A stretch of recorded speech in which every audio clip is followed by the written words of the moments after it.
I'm Eder Vespernox, and I beat Mass Effect 1 on Insanity. Yeah, so? Without firing my gun. Right this way. Sorry to keep you waiting. There's an extra rule too.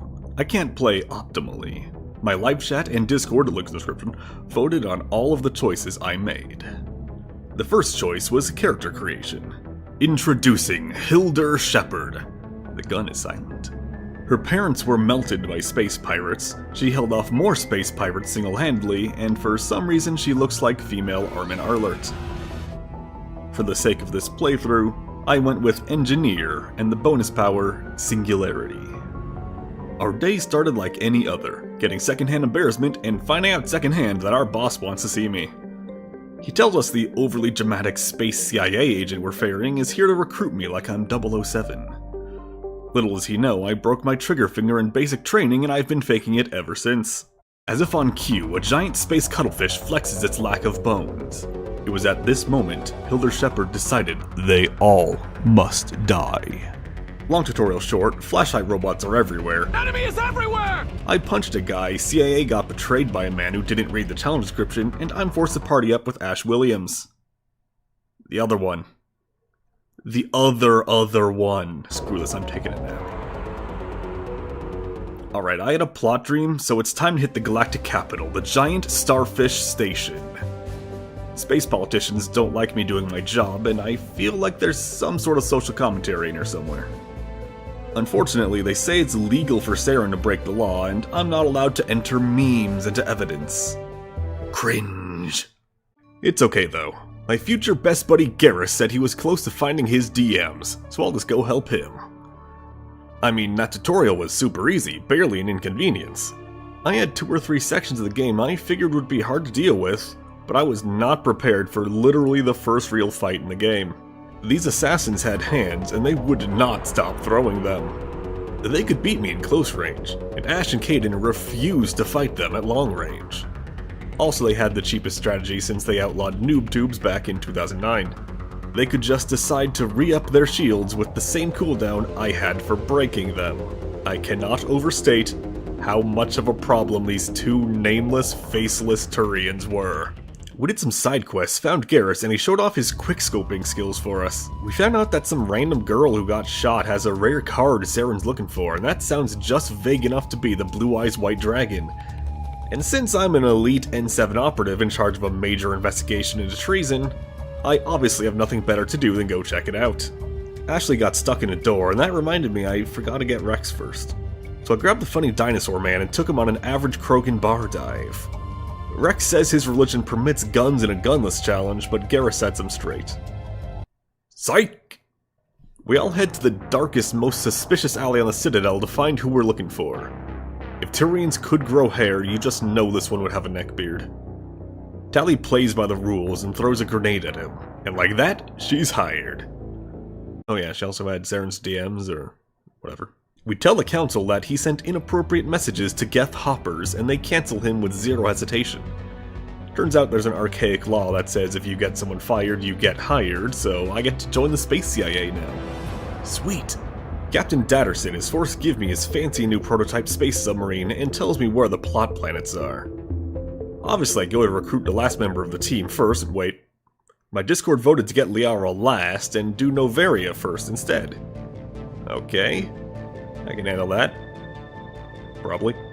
So we head out to Elon Musk's colony, and the security immediately tries to shoot us. We explain that guns aren't allowed in this challenge, and they very nearly break that rule, but some middle manager says there'd be too much paperwork. We meet with lore-accurate Mark Zuckerberg, and he tells us absolutely nothing of value. I'm 90% certain he had ChatGPT answer for him. It turns out the plot facility is a very casual drive down the road from here, but the weather is too bad for the Cybertrucks to handle. I tell him I have a Toyota, and he scoffs at me. That same middle manager from earlier comes up and tells us we can get around using a Cybertruck if we get the Zuck arrested. And to do that, we have to get the other billionaires mad at him.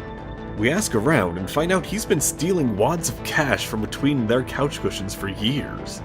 One fangirl is all that stands between us and a very chill drive, but she not only insists on using guns, but also using an aimbot. Now it's personal. I can only kill her once, so I take out the rest of my frustration by snapping some guy's spine. Oh, would you look at that, they use AI valets too. I finally got outside and had a very important question for chat. Is this a gun? Chat said, no, this is a car. Duh. Well, that saves a lot of time. So I fired my car at some geth until I got to the average Amazon warehouse where I could find Saren's Ghislaine Maxwell doing something I can't repeat on YouTube to a bug. Speaking of, it turns out in their infinite wisdom, the billionaires decided to bring back a creepy crawling extinction event for the memes. Well, they weren't much of an issue for the old right hook, but I respected their lack of thumbs and thus lack of guns. The same can't be said for Benezia's commandos, who kinda just got punched a lot. Yeah, that surprised me too. I think there's a reason few humans ever face Asari commandos. They were too embarrassed of their wet toilet paper armor to show up. Welp, it's time for the first major decision of the game with lasting consequences for the trilogy. Let's see what chat voted for. So I make like a helldiver and kill all the bugs before heading home. The next stop on our road trip was Pharos, where farmers keep trying to grow crops on rusty skyscrapers. They know there's like 50 planets nearby that don't look like post-apocalyptic Coruscant, right?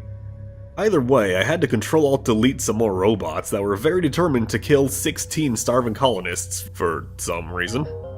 I find a highway and start firing my car at the geth for maximum audience retention. In walks the most reasonable Sony representative, being as inconspicuous as humanly possible. He says he has nothing to hide and there's absolutely no reason to fact-check him. So anyway, I start rifling through his files, and this random intern helps after some coercion. This colony is important because a giant plant copyrighted fungus zombies 6 years before The Last of Us, and Sony's worried about legal trouble. The robots want the plant dead because it's the only creature in the universe fluent in plot ease. On my way out, I die a bunch of times for bringing fists into a headbutt fight. I ended up bugging them out until they look like Terminids. I confront the Sony rep and he says he'll ruin Helldivers 2 again if I don't stay quiet. I point my gun and shout BANG! And he mysteriously dies of a heart attack. I'm given fungus repellent, but once again, chat says that's fun repellent. Oh boy, here I go killing again. I go full Saitama and punch innocent colonists so hard they clip through the geometry and become immune to being punched. Don't worry, we have the singularity. The plant doesn't have bones, and that reminds Hildur of her deep-seated hatred of space cephalopods, sparking instant conflict. It starts making disgusting clone women and creepers to fight me. Oh man. Turns out the clone was the only real problem, as the creepers were traumatophobic, meaning they fold like origami. I needed both Rex and Ashley to combine in their carnage shots, so I don't have to deal with the gigantic plant veins. I started to notice a pattern as we finished, and chat once again voted to kill the unarmed prisoner. Clearly, Hildur didn't use a gun here. She used a death note. I then used the exact same strategy to stop ChatGPT from conquering the moon, getting the subclass that makes my cooldowns as low as possible. Alright, time for Liara. Okay, screw Liara, it's time for an anime beach episode. We met some local frog people there who invited one of our crew to go sunbathing for a bit, and Discord voted Caden. Rex got mad that there's no swimwear in his size, so he shot the ocean and I stopped Ashley from shooting him. I guess she just likes the ocean. We head out to raid the local tiki bar, but uh-oh, they're using AI and putting pineapple on pizza. Death is a mercy they do not deserve. Chat agrees, as we refuse to save the frogs who locked themselves in the freezers. In hindsight, it's kinda weird how so many of them did that. But then, it happened.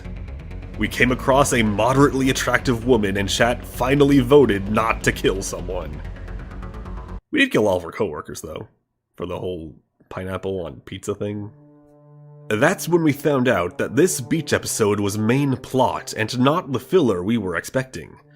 Sovereign, the big stupid cuttlefish, dropped some absolute bars on us, and that only made Hildur angrier, as she decided to give the whole beach a sunburn. The frogs who brought us were pretty cool, so I went to go join them in their hotel room before we wrecked the place, only for Ashley to get trigger happy, and we all had to leave so quick we didn't notice Ash stayed behind. Whoops! I'm gonna blame Discord. Now it was actually time to get Liara out of the volcano prison she found herself in. We landed, shot the car at things, and had a prolonged fight with a tank. Despite my best efforts, my squad just kept getting themselves killed. Eventually, we killed it and moved inside, played on an industrial-sized boppet, and freed Liara. Because Discord dictated freeing her last, she was busy tripping balls. The volcano started making the rumblies, so we left in a hurry, completely wiping the dinosaur that usually gives everyone issues. Lava erupts, a priceless historical ruin is obliterated, and Liara has her entire world flipped upside down in a 5-minute conversation. Just another day on the Normandy! Liara reads all the plot in my mind and tells me the last planet, but when I went to go there, the council called and wanted to give me a medal for my great work. When I got there, I found out they meant medal with a T. Turns out human CIA agents aren't allowed to break the law like Turian CIA agents. I'm continuing to think I'm missing some sort of social commentary with these guys. No matter. Captain Datterson has my back and a politician has his fist, as chat demanded. I head out to Ilos and tell Caden we'll bang, okay? Because Discord said we'd make a cute couple. He agreed. Note, Liara didn't want to talk to me at all for some reason. I think she had a concussion. On our way out, we found an asteroid that got kidnapped by dirty, filthy Batarians. Some hostage kept telling us to do what we're already doing over the radio, and that makes the terrorists mad at her. The second-in-command Batarian wants to go home, and chat allows it. The same can't be said for the big Four Eyes. Discord demanded he die no matter how many annoying hostages he takes with him. This random planet's safe, but then I remembered the entire galaxy is still in danger. Hilder picked her final team, Seth Green shot our car for a change, and we had to chase Saren through some ruins. We got stopped partway through by Clippy, the Prothean AI, telling us the rest of the lore the game hadn't told us yet. We finished the budget Warthog run just in time to find out Saren is already done with his part. Sovereign decides he's cool with the challenge and melees a spaceship before cuddling the starfish for malicious reasons. My car becomes one with the fire while I ride the elevator. While I punch the elevator too fast for the human eye to see. It's time to gaze at Hilder's final foe, the boneless chickenfish. At this point in the game, you're pretty much a god if you know basic RPG mechanics, so I just pressed buttons and things died. Saren called bullshit, but I called him a bitch, and he proved me wrong, I guess? Serves me right? Well, it turns out he was a warlock of the undead and really wanted to show off his form of dread. It took me so much time to kill him again, yet somehow he was never able to fight back. It was a patience game, and unfortunately for Saren, I had 15 streams looking for a single goddamn Pokemon. He never stood a chance. Sovereign got upset and started using guns, so Seth Green had to take him out with a really big grenade. Oh, right, somewhere in there, Discord figured out the social commentary and said the council was a bunch of jerks, so I didn't help them. They needed it. They quit or something, I don't know. I had bigger cuttlefish to fry. The only surviving politician started talking some mad shit, and I reminded him President Datterson and I are ready to throw hands at a moment's notice.